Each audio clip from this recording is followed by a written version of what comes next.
He had decided to die, not quickly, not violently, but slowly, quietly, and on his own terms.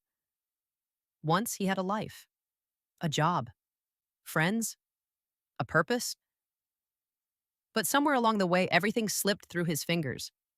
The work, the people, the hope. What stayed was the bottle.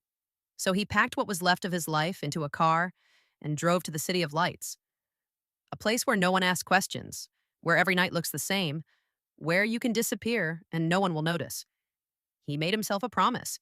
He would drink until he couldn't anymore, until his body gave out, until the pain finally matched the silence inside. And then he met her. She was used to being seen but not known. Her life a series of transactions, her body a currency.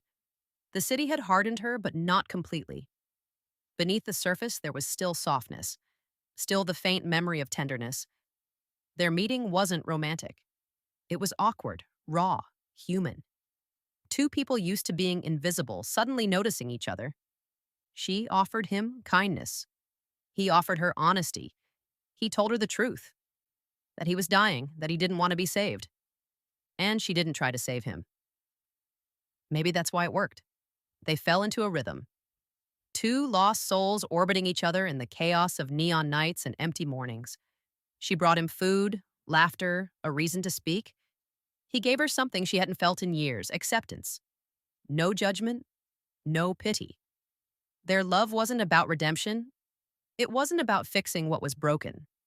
It was about finding peace in the wreckage. A moment of understanding in a world that had long stopped caring. He continued to drink. She continued to live her life. But in those small hours together, between the bars, the hotel rooms, the desert sun, something real existed. They shared dreams they no longer believed in, stories of what could have been. They laughed. They touched.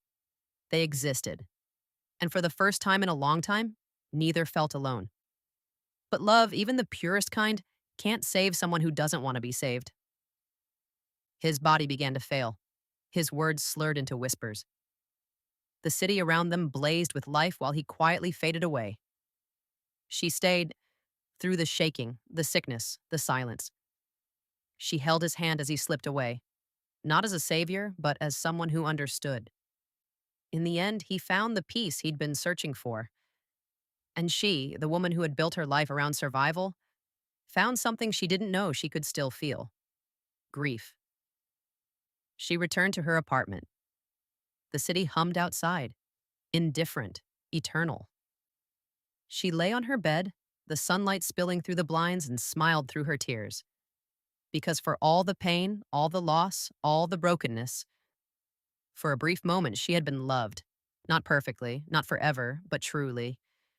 And maybe that's all any of us are ever looking for. Not salvation, not forever. Just someone who sees us exactly as we are and stays, even when there's nothing left to fix. Because love doesn't always heal. Sometimes it simply witnesses. Can you guess the movie?